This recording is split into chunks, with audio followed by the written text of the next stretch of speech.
Now coming to CV, CV में मैं आपको देखिए सबसे पहले मैंने ऐसे सीरीज देखे हैं जिसके अंदर कोई बाइफरकेशन ही नहीं है। फॉर एग्जाम्पल मान लेते हैं कि आप में से कुछ लोगों ने स्टार्ट में, इंटरनल में, टैक्स में, तीनों में काम किया हुआ है और बैंक ऑडिट चार। आप पता है क्या कर रहे हो, आप सबके पॉइंट एक साथ लिख रहे हो, मतलब आप सेक्शनल प्रेजेंटेशन ही नहीं देते हो।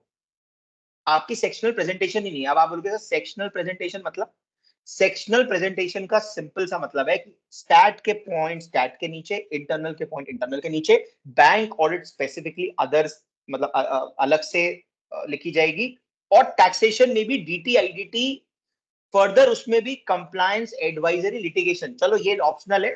अब मैं अगर टैक्स में सीवी डाल रहा हूँ, टैक्स प्रोफाइल के लिए अप्लाई कर रहा हूँ, तो मुझे अपने टैक्स के काम को थोड़ा मैग्नीफाई करना पड़ेगा, ऑडिट के काम को कम करना पड़ेगा। अगर मैं स्टार्ट में सीवी दे रहा हूं, तो मुझे स्टार्ट के काम को थोड़ा मैग्नीफाई करना पड़ेगा, फिर उससे थोड़ा छोटा होगा इंटरनल या रिस्क एडवाइजरी, और सबसे छोटा होगा टैक्सेशन ऑफ फाइनेंस। अगर मैं फाइनेंस में सीवी दे रहा हूं, तो मुझे फाइनेंस का एक सेक्शन, चाहे मैंने काम नहीं करा, मुझे इंसर्ट करना ही पड़ेगा, और फिर ऑडिट आ जाए, फिर इंटरनल आएगी, फिर स्टार्ट आएगी, फिर टैक्स आएगा। हाँ, अब जगह नहीं है तो टैक्स को उड़ा दो, जगह नहीं है इंटरनल उड़ा दो। बेसिकली जिसमें जो चाहिए उसको वो दे दो। दूसरा, सीवी में सेक्शंस बनाइए, मतलब बाइफरकेट करिए उसको कि भाई ये स्टैट का काम है, ये इंटरनल का काम है, ऐसे। ठीक है। अब एक क्वेश्चन आता है, बहुत बार आता है जीएमसीएस में, I am also GMCS trainer, so I get this question quite often. Sir CV में क्लाइंट के नाम लिखने चाहिए क्या? देखिए, अब इसमें कुछ लोग लॉजिक देते हैं कि सर ये जो है ना, कोड ऑफ कंडक्ट में अच्छा नहीं है। तो सबसे पहली बात, अगर मैं स्टूडेंट की बात करूं, तो उसके कोड ऑफ कंडक्ट में ऐसा कहीं नहीं लिखा कि वो क्लाइंट का नाम डिस्क्लोज नहीं कर सकता। ठीक है। उसके कोड ऑफ कंडक्ट में तो सिंपल, बहुत सिंपल से कोड ऑफ कंडक्ट है, जो स्कूल में लगते थे ना कि आप टाइम पे आओगे, कपड़े सही पहनोगे, डिसिप्लिन रहोगे, उस तरीके के कोड ऑफ कंडक्ट है। मेरा सजेशन है, मेरा एक एडवाइस है कि आप भी जाके पढ़े, खुद पढ़े। आईसीआई की वेबसाइट पे मिल जाएंगे code of conduct applicable to articles. ठीक है, ऐसे सिंपल गूगल पे डालना मिल जाएगा आपको, बहुत अच्छा बढ़िया एक पीडीएफ मिल जाएगा, उस पर राइट अप मिल जाएगा। तो आप पे एप्लीकेबल नहीं है। चलिए, तो सीवी मुझे लगता है कि अगर मेरी आर्टिकलशिप एक बहुत ही मिड साइज और छोटी फर्म से हुई है, A and company, B and company, जिसको रिक्रूटर नहीं जानता है, तो आप जैसे अपने यहाँ पे कपिल है, वो उसने आरएसएम से आर्टिकलशिप करी, अभी उसने बताया कि मैंने आरएसएम से आर्टिकलशिप किया। जब वो सीवी में आरएसएम लिखेगा, तो यार वो सीवी तो सेलेबल बन रहा है, क्योंकि उसमें एक ब्रांड नेम जुड़ा है। ऑब्वियसली अगर मैं रिक्रूटर हूं, मुझे पता है आरएसएम टॉप 10 फर्म्स में आती है, तो उसके क्लाइंट्स होंगे वो बड़े ही होंगे, लिस्टेड एंटिटीज हो सकती हैं, ठीक है, या बड़ी प्राइवेट लिमिटेड कंपनीज हो सकती हैं जिसका टर्नओवर 300 400 500 करोड़, ठीक है, 200 करोड़ हो, 150 करोड़ हो, ठीक है, ऐसा हो सकता है। लेकिन अगर मैं आ रहा हूँ A and company, B and company, C and company, यार देखिए मेरी फर्म एक मिड साइज फर्म है, इसमें मेरी गलती नहीं है, तो वो तो सेलेबल है नहीं, मतलब उसका नाम सेलेबल नहीं है। तो फिर सेलेबल क्या है? मेरा काम सेलेबल है फिर। अब काम से लेवल, तो काम किस पे किया है? किसी क्लाइंट पे किया होगा, तो उस फर्म के पास कोई बड़े क्लाइंट्स होंगे, तो उन बड़े क्लाइंट्स के नाम आपको दिखाने चाहिए। So basically to conclude the argument, अगर आपकी फर्म एक मिड साइज फर्म है, छोटी फर्म है, और आपके पास एक या दो भी ठीक ठाक बड़े क्लाइंट थे, डिसेंट क्लाइंट थे। अब डिसेंट क्लाइंट का मतलब होता है लिस्टेड, डिसेंट क्लाइंट का मतलब होता है पीएसयूज, डिसेंट क्लाइंट का मतलब ये भी होता है कि उनका टर्नओवर हाई था। अब टर्नओवर हाई बहुत ही सब्जेक्टिव टर्म है, हम इसको कंक्लूड करके ले लेते हैं कि 100 से 125 करोड़ के आसपास एटलीस्ट हो, तो हम मान लेते हैं कि वो डिसेंट मिड साइज बड़ी फर्म है। वो दिखा दीजिए। अगर आपको इसके बाद, अच्छा, people who are working in big fours, big 10, जैसे आरएसएम वाले, they should not show clients in the CV. Now आप बोलोगे सर ये तो आपने कॉन्ट्ररी बात कर दी, ये तो दोगली बात होगी। सर ये दोगली बात नहीं है, उसका रीजन ये है कि they are not barred by ICI, they are barred by their own articleship policy. That means when they sign articleship bond with their respective firms, if they're coming from big firms. अब अगर आप जयपुर से हो, जैसे most of you are from Jaipur and firms in Jaipur, आप, if you remember, अगर आपको याद हो, तो आपने ऐसा कोई भी कॉन्ट्रैक्ट साइन नहीं करा, या ऐसा कोई कंडीशन साइन नहीं करी थी जब आप आर्टिकलशिप कर रहे थे, जहां पर लिखा था कि आप क्लाइंट का नाम डिस्क्लोज नहीं कर सकते। ठीक है, कॉन्फिडेंशियलिटी मेंटेन करनी है, ऑब्वियसली वो तो हम करेंगे भी, लेकिन हमें क्लाइंट का नाम ही नहीं दिखाना है, वो कहीं नहीं लिखा था, राइट। लेकिन ये बिग फोर फर्म्स या बड़ी फर्म्स, उनमें क्या होता है जनरली, उनके आर्टिकलशिप के क्लॉज में ही कई बार, या उनके टर्म्स एंड कंडीशन ही ऐसे हैं कि even the article can not disclose the name of the company, so in that case they should not disclose it, it is appreciated by employers. अच्छा, बाकी लोग बोले सर हम भी नहीं लिखे तो चलेगा क्या? हाँ चलेगा। फिर आपको क्या लिखना है, फिर आपको ना इंडस्ट्री लिखनी है, सेक्टर लिखना है। फॉर एग्जाम्पल लेट्स से अगर मैंने एक छोटे से रेस्टोरेंट की ऑडिट करी है, रेस्टोरेंट एक मान लो उसका कोई ऑडिट करता हूँ मैं, छोटा सा रेस्टोरेंट, टैक्स ऑडिट ही करता हूँ फॉर एग्जाम्पल। अच्छा वन मोर पॉइंट, टैक्सेशन में क्लाइंट का नाम दिखाने की कोई जरूरत नहीं होती, ऑडिट में दिखाना होता है, क्योंकि टैक्स में मैटर क्या था वो मैटर करता है, बट ऑडिट में client size and client name matters, क्योंकि कंप्लायंस जो है वो डिपेंड कर रही है उसके स्केल पे। तो टैक्स में मैटर्स, उसमें अगर आप क्लाइंट का नाम नहीं भी दिखाओगे बिल्कुल चलेगा, सेक्टर नहीं दिखाओगे तो भी चलेगा, but in audits you must show at least the name of the sectors. Sector का मतलब अगर मैंने एक रेस्टोरेंट का ऑडिट करी है तो वो हॉस्पिटैलिटी है, अगर मैंने एक क्लिनिक का ऑडिट करा है तो वो हेल्थ केयर है, अगर मैंने एक स्कूल का ऑडिट करा है तो वो हायर एजुकेशन इस तरीके का है, अगर मैंने एक छोटी आईटी कंपनी का काम करा है तो वो आईटी कंपनी है या इंफॉर्मेशन टेक्नोलॉजी है। ठीक है, जयपुर में ज्यादातर क्लाइंट्स टेक्सटाइल, आपने मान लो एक छोटे कपड़े वाले का काम करा है कुछ भी, तो वो टेक्सटाइल में है। तो ऐसे सेक्टर्स लिखना जरूरी, मतलब लिखना चाहिए, प्रेफरेबल है ये, लिखना चाहिए। ये तो अच्छी फर्म वालों को भी लिखने चाहिए और एक मिड साइज फर्म वाले को भी लिखना चाहिए। ठीक है, तो ये लिखना जरूरी है। सेकेंडली आपको सेक्शनल प्रेजेंटेशन देनी है। अब सेक्शनल प्रेजेंटेशन में लिखना क्या है, स्टैट के नीचे पॉइंट के लिखने हैं, रिस्क एडवाइजरी के अंदर पॉइंट के लिखने हैं, टैक्सेशन में पॉइंट के लिखने हैं, that I can not discuss here because again that's a very detailed matter. ठीक है, second giving specifics. Now what do you mean by what do I mean by giving specifics? I've seen series where people, you know how they write, वो ऐसे लिखते हैं, checked compliance with accounting standards। 32 accounting standards है भाई, कौन सा, किसकी check की थी? अप्लाइड एनालिटिकल प्रोसीजर्स, किस पे क्या लगाए थे? अच्छा, कुछ तो बहुत बेवकूफी भरी बातें भी लिखते हैं, कंडक्टेड वाउचिंग वेरिफिकेशन या you know checked vouchers and ledger scrutiny. इसके बिना कौन सी ऑडिट होती है भाई? यार do not write, please do not write such basic points, और डू नॉट राइट, ज्यादा बेसिक तो फिर भी लिख सकते हैं, बेसिक फिर भी चल जाएंगे, बट डू नॉट राइट वेग points. Checked records, transactions, data and accounting entries. How can they write such points? Don't you think this is very, very basic? This is very basic. So they should not do this. Simple, right? So write specifically, like let's say if you have checked revenue, write that you have checked revenue as per AS 9/Ind-AS 115. If you have checked debtors, simply write that receivables के अंदर aging करा है, और schedule 3 का disclosure देखा है, और long standing data identify करें। Be specific. मैं कुछ एक एग्जांपल दे रहा हूँ समझाने के लिए, मैं सारे पॉइंट नहीं बता सकता, not possible in short period of time, but ये आपको स्पेसिफिक होना पड़ेगा। ठीक है जी, तो ये था सेक्शनल प्रेजेंटेशन है, गिविंग स्पेसिफिक्स के बारे में। Second, one size does not fit all. Stat में भी सेम सीवी, इंटरनल में भी सेम सीवी, टैक्सेशन में भी सेम सीवी, फाइनेंस में भी सेम सीवी, इन्वेस्टमेंट बैंकिंग में सेम सीवी, एफडीडी में सेम सीवी, सब में सेम सीवी। सर हमने करा तो यही है ना। अरे भाई तूने यही करा है, मान लिया, उसको चेंज तो कर, उसको सूटेबल तो बना, जेडी पढ़ तो, जॉब डिस्क्रिप्शन पढ़ तो, उसके हिसाब से थोड़ा सा ट्वीक कर, एटलीस्ट छोटा सेक्शन तो ऐसा डाल जिसके अंदर जॉब डिस्क्रिप्शन से मैच हो रहा हो, या अपने एग्जिस्टिंग पॉइंट्स को चेंज करते हैं। चलो मैं आपको एग्जांपल देता हूँ। आप लोग सीवी में लिखते हो, हाँ सब ज्यादातर लोग लिखते हैं कि फिजिकल कंडक्टेड या चेक्ड या facilitated physical verification of inventory, physical verification and valuation of inventory. एक पॉइंट रेगुलर आता है, मतलब ज्यादा सीवी में मिल जाएगा आपको। अब अगर मैं फाइनेंस के लिए लगा रहा हूँ, बिजनेस फाइनेंस के लिए लगा रहा हूँ अपना सीवी, तो मैं इसमें पता है कैसे लिखूंगा, इस पॉइंट को चेंज करूंगा ड्राफ्टिंग इसकी। इसको मैं ऐसे लिखूंगा, identified slow moving, non moving and obsolete inventories to streamline working capital, to streamline inventory management process, thereby saving XX man hours, thereby showing saving on XX amount on EBITDA। ऐसे EBITDA से, cash flow से, working hours से, P&L से, इनसे मैं relate करूंगा। ठीक है, तो तरीका होता है यार, लिखने का भी तरीका होता है। सेम पॉइंट्स को अपसाइकिल किया जा सकता है, अपसाइकिल, रिसाइकिल नहीं, अपसाइकिल बेटर किया जा सकता है, राइट। सो एक तो कॉपी पेस्ट करना बंद करिए, सीनियर का सीवी उठाया कॉपी कर दिया, कॉपी पेस्ट करना है करिए, मना नहीं कर रहा, लेकिन थोड़ा सही से वाई। अब मैं क्यों बोल रहा हूँ, आप बोलोगे क्या क्यों बोल रहे हो आप ये सब।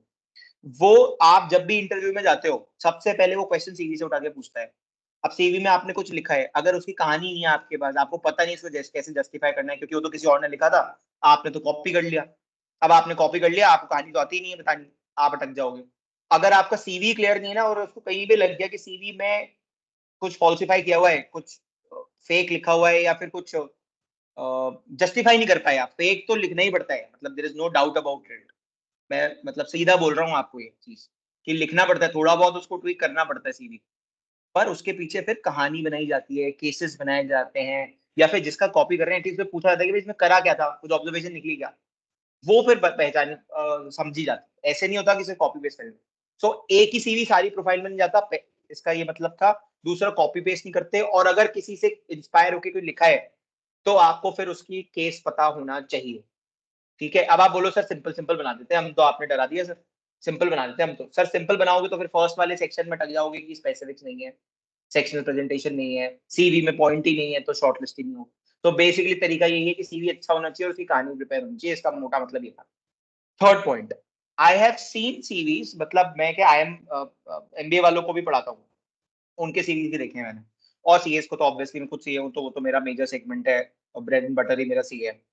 मैंने देखा है कि सीए की जो सीरीज है वो बिल्कुल एक कंप्लायंस ड्रिवन और बिना किसी नंबर्स के होते हैं, क्वांटिफाई नहीं करते हम सीवीज में, कोई ऑब्जर्वेशन नहीं लिखते हम सीवी में। अच्छा, माइंड यू, ऑब्जर्वेशन अगर आपको कभी भी लिखनी है तो आप एक पर्टिकुलर क्लाइंट के आगे नहीं लिखोगे। मतलब मान लो कि मैंने है ना होटल एबीसी की ऑडिट करी, वहां पे मुझे कोई रेवेन्यू लीकेज मिला एग्जाम्पल, तो मैं कभी भी होटल के सामने नहीं लिखूंगा ये, मैंने नीचे एक सेपरेट टैब बनाऊंगा की ऑब्जर्वेशंस, और वहां लिखूंगा कि आइडेंटिफाइड। अच्छा, मैं पूरी कहानी भी नहीं लिखता कभी भी, मतलब ऑब्जर्वेशन में ऐसा नहीं कि पूरी I checked vouchers and then I checked XYZ registers and collaborated the same with system, ऐसे नहीं।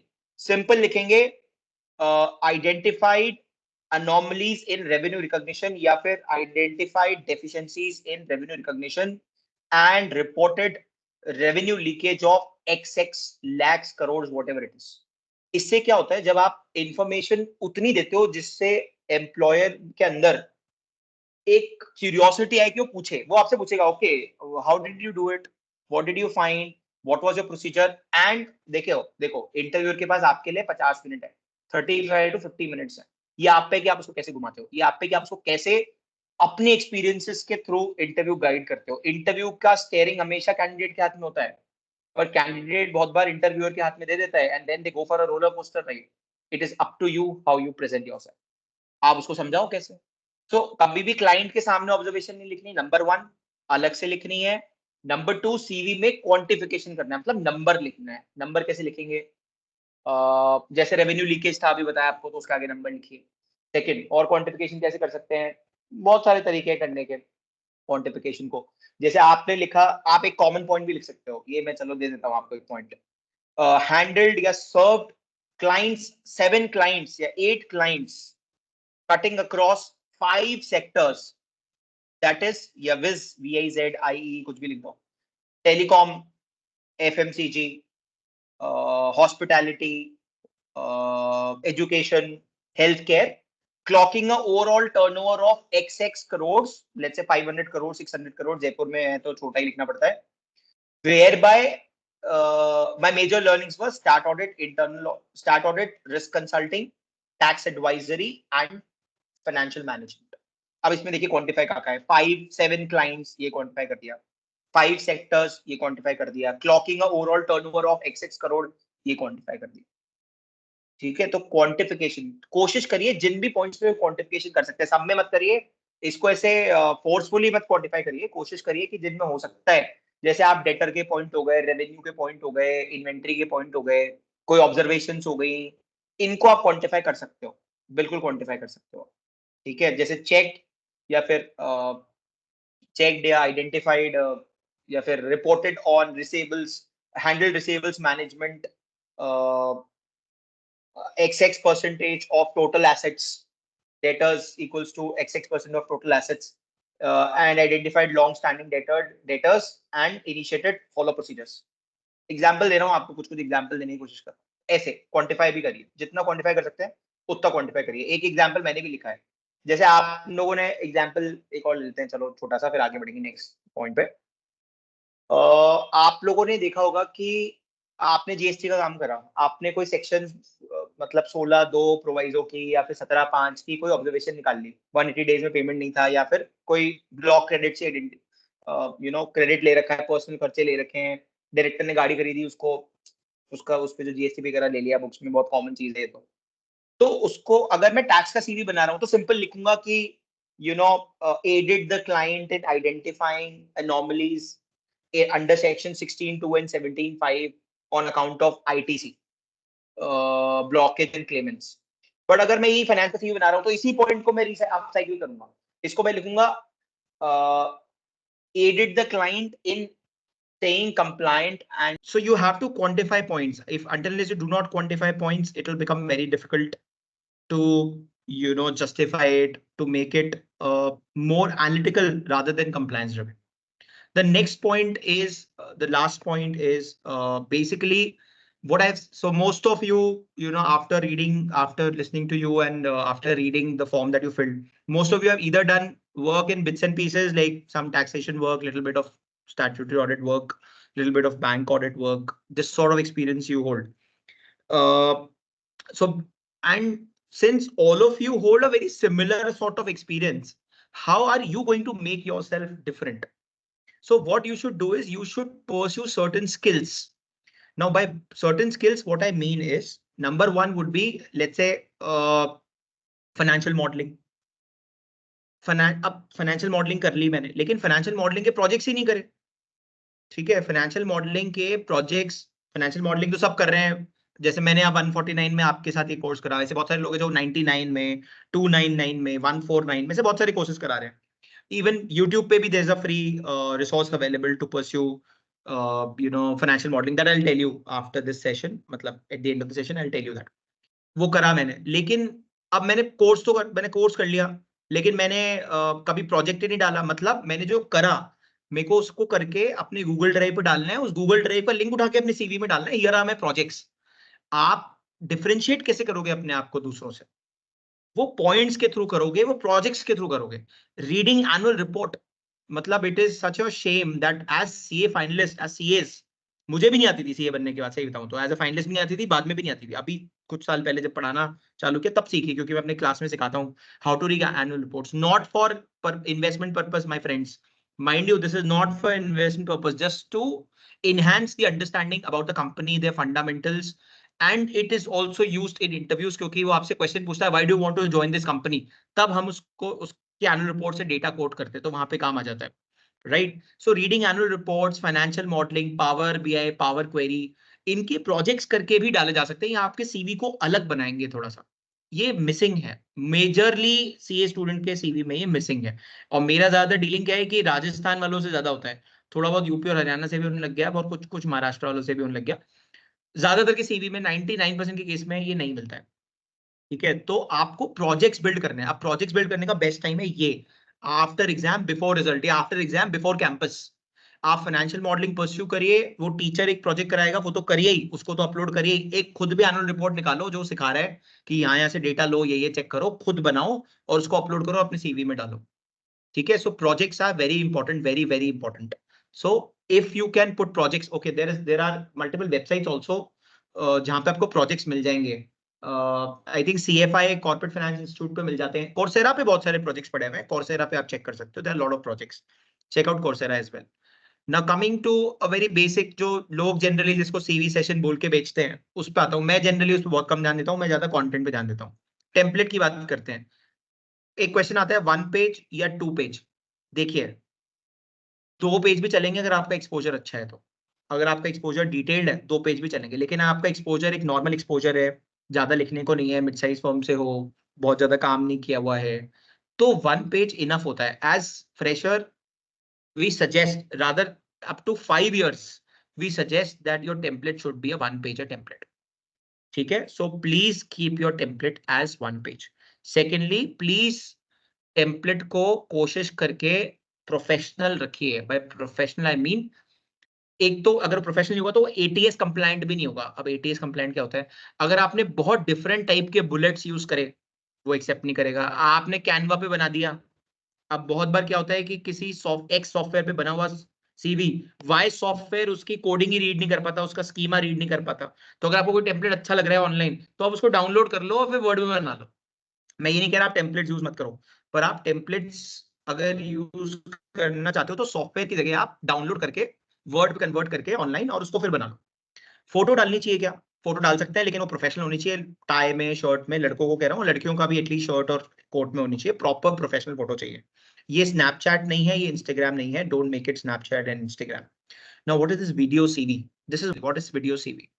आप अपना इंट्रोडक्शन, जैसे मैंने आपसे अभी इंट्रोडक्शन पूछा, तो आपको जैसा आता है अभी, हम क्लास में तो अलग से डिस्कस करते हैं, डिटेल 1-1.25 मिनट का इंट्रोडक्शन होता है वो, लेकिन आपको भी जैसा आता है इंट्रोडक्शन आप रिकॉर्ड करिए, अपने सीवी के बारे में रिकॉर्ड करिए कि I have done my articleship from this place, these are the sectors that I've dealt with, having overall turnover this much amount, my major exposure has been into stat audit। ऐसे एक basic सा introduction record करिए, उसको उठा के अपने LinkedIn पे भी आगे आऊंगा, लिंक्डइन पे भी डालिए और उसको उठा के गूगल ड्राइव पे डालिए, और उस गूगल ड्राइव का लिंक उठा के अपने सीवी में डालिए, जहां पे आप ऊपर एड्रेस और ये सब अपना नाम लिखते हैं, नीचे वीडियो सीवी लिख सकते हैं, वीडियो सीवी। इससे क्या होगा, बहुत बार एम्प्लॉयर आपको कॉल ही नहीं करेगा, डायरेक्ट इंटरव्यू शेड्यूल करेगा आपका। रीजन, उसको आप पहला कॉल क्यों होता है? पहला कॉल इसलिए होता है कि आपको समझ पाए, आपका कम्युनिकेशन स्किल देख पाए। अब जब वीडियो में दिख ही गया कि ठीक बोल रहा है ये या बोल रही है, तो फिर कई बार वो बहुत एक बेसिक कॉल करके छोड़ देते हैं या करते भी नहीं। तो ट्राई कि आप एक वीडियो रिकॉर्ड करें, फोन पे करें, ये कोई यूट्यूबर नहीं बन रहे अपन। सिंपल एक just record it over your phone, upload it over your Google drive, put that link somewhere beneath your name in your CV and name it as video CV. There's an option in Word, you can change the name to video CV. Hyperlink का नाम change कर सकते हैं, right? एक चीज, last चीज है, career objective लिखते हैं हम, ज्यादातर सीवी में मिलते हैं। इससे खराब वेस्ट ऑफ स्पेस मैंने नहीं देखी सीवी की। Do not right career objective, rather right executive summary. ठीक है, do not right career objective, rather right executive summary. Executive summary is nothing, अपने सीवी का एक सिंपल सा समरी होता है कि मैंने ये डिवीजन में काम किया, ये क्लाइंट हैंडल करे, इतना टर्नओवर हैंडल करा है, और ये मुझे आता है। सिंपल ऐसे 2 बुलेट्स बना के आप लिख दो executive summary. Do not right career objective. Executive summary नहीं लिखनी, वो भी मत लिखो, कोई जरूरत नहीं है इनकी, this is just a waste of space. ठीक है, अब इसमें बहुत सारे फैक्टर्स दूसरे हैं which is not possible to cover here, but एक बेसिक चीज जो मुझे बतानी थी मैंने आपको बताई।